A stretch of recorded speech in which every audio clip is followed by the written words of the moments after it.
ಕುಬೇರ ಇದು ಶೇಖರ್ ಕಮುಲಾ ಅವರು ಡೈರೆಕ್ಟ್ ಮಾಡಿ ಧನುಷ್, ನಾಗಾರ್ಜುನ ಹಾಗೆ ರಶ್ಮಿಕಾ ಮಂದಣ್ಣ ಅವರು ಮೈನ್ ಲೀಡ್ರಲ್ಲಿ ಆ್ಯಕ್ಟ್ ಮಾಡಿರುವಂಥ ಸಿನಿಮಾ.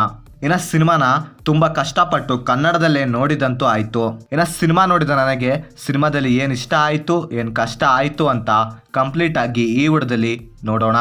ಇನ್ನು ಸಿನಿಮಾದ ಒನ್ ಲೈನ್ ಸ್ಟೋರಿ ವಿಷಯಕ್ಕೆ ಬಂದರೆ, ಸಿನಿಮಾದಲ್ಲಿ ದೊಡ್ಡ ವ್ಯಕ್ತಿಗಳಿಗೆ ಅದರಲ್ಲೂ ನೀರಜ್ ಚೋಪ್ರಾ ಎಂಬ ಒಬ್ಬ ಬಿಸ್ನೆಸ್ ಮ್ಯಾನ್ಗೆ ಒಂದಷ್ಟು ಜನ ಬೇಕಾಗಿರ್ತಾರೆ, ಅದು ಕೂಡ ಒಂದು ಕೆಲಸಕ್ಕೆ. ಆ್ಯಂಡ್ ಆ ಜನರಿಗೆ ಯಾವುದೇ ರೀತಿಯಲ್ಲೂ ಓದೋಕ್ಕೂ ಬರೆಯೋಕ್ಕೂ ಬರಬಾರ್ದು. ಆ್ಯಂಡ್ ಆ ವ್ಯಕ್ತಿಗಳು ಮುಂದೆ ಅವರಿಗೆ ಯಾವುದೇ ರೀತಿ ತೊಂದರೆ ಕೊಡೋ ರೀತಿ ಇಲ್ಲದೆ ಇರೋ ಜನರಾಗಿರಬೇಕು. ಸೊ ಆ ರೀತಿ ಜನರನ್ನು ಹುಡುಕುತ್ತಿರುವಾಗ ಅವರು ಭಿಕ್ಷುಕರನ್ನು ಆಯ್ಕೆ ಮಾಡಿಕೊಳ್ತಾರೆ ಆ ಕೆಲಸಕ್ಕೆ. ಆ್ಯಂಡ್ ಮುಂದೆ ಇವರಿಂದ ಆಗಬೇಕಾಗಿರೋ ಕೆಲಸ ಏನು, ಆ್ಯಂಡ್ ಇವರು ಹುಡುಕಿದ ಭಿಕ್ಷುಕರು ಅವರ ಕೆಲಸವನ್ನು ಮಾಡಿ ಕೊಟ್ಟರೋ ಇಲ್ವೋ ಅಂತ ನೀವು ಸಿನಿಮಾ ನೋಡಿದ್ರೆ ತಿಳ್ಕೊತೀರಾ. ಇನ್ನು ಸಿನಿಮಾದಲ್ಲಿ ನನಗೆ ಪಾಸಿಟಿವ್ ಅನಿಸಿದ್ದಂದ್ರೆ ಇದರಲ್ಲಿ ಇದ್ದ ಆ ಎಕ್ಸಲೆಂಟ್ ರೈಟಿಂಗ್. ಇದರಲ್ಲಿ ಯಾವುದೇ ಡೌಟ್ ಬೇಡ, ಯಾಕಂದ್ರೆ ಅಷ್ಟು ಸ್ಟ್ರಾಂಗ್ ಆಗಿ ಎಫೆಕ್ಟಿವ್ ಆಗಿದೆ ಇದರ ರೈಟಿಂಗ್. ಹಾಗೆ ಸಿನಿಮಾದಲ್ಲಿ ಕ್ಯಾರೆಕ್ಟರ್ ಹಾಗೆ ಕ್ಯಾರೆಕ್ಟರೈಸೇಷನ್ ಹಾಗೆ ಆ ಕ್ಯಾರೆಕ್ಟರ್ಗಳಿಗೆ ಅವರು ಕೊಟ್ಟಿರೋ ಡೆಪ್ತ್ ಆ್ಯಂಡ್ ಅದರಲ್ಲಿ ಇದ್ದ ಡೀಟೇಲಿಂಗ್ ತುಂಬ ಸ್ಟ್ರಾಂಗ್ ಆಗಿತ್ತು. ಆ್ಯಂಡ್ ಸಿನಿಮಾದಲ್ಲಿ ಆ ಕ್ಯಾರೆಕ್ಟರ್ಗಳಿಗಂತಲೇ ಬರೆದುಕೊಂಡಿರೋ ಡೈಲಾಗ್ಸ್ಗಳು ತುಂಬ ಚೆನ್ನಾಗಿತ್ತು. ಹಾಗೆ ಆ ಕ್ಯಾರೆಕ್ಟರ್ಗಳನ್ನು ತುಂಬ ರಿಯಲಿಸ್ಟಿಕ್ ಆಗಿ ನ್ಯಾಚುರಲ್ ಆಗಿ ಪ್ರೆಸೆಂಟ್ ಮಾಡಿದ್ದಾರೆ.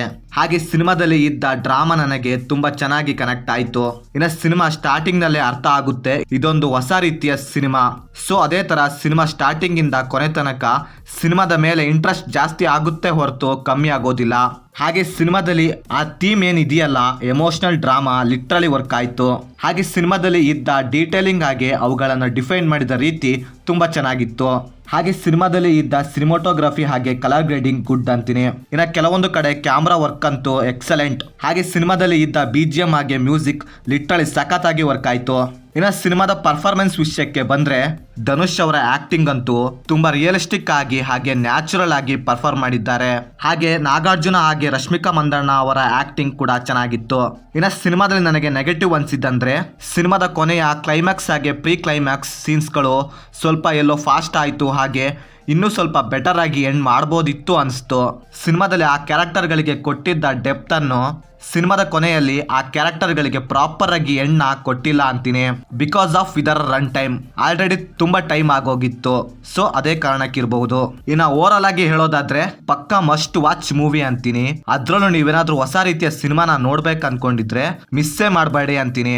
ಹಾಗೆ ಸಿನಿಮಾನ ಫ್ಯಾಮಿಲಿ ಜೊತೆ ನೋಡ್ಬಹುದಾ ಅಂದ್ರೆ ಎಸ್ ನೋಡ್ಬಹುದು, ಯಾವುದೇ ಬ್ಯಾಡ್ ಸೀನ್ಸ್ ಇರೋದಿಲ್ಲ.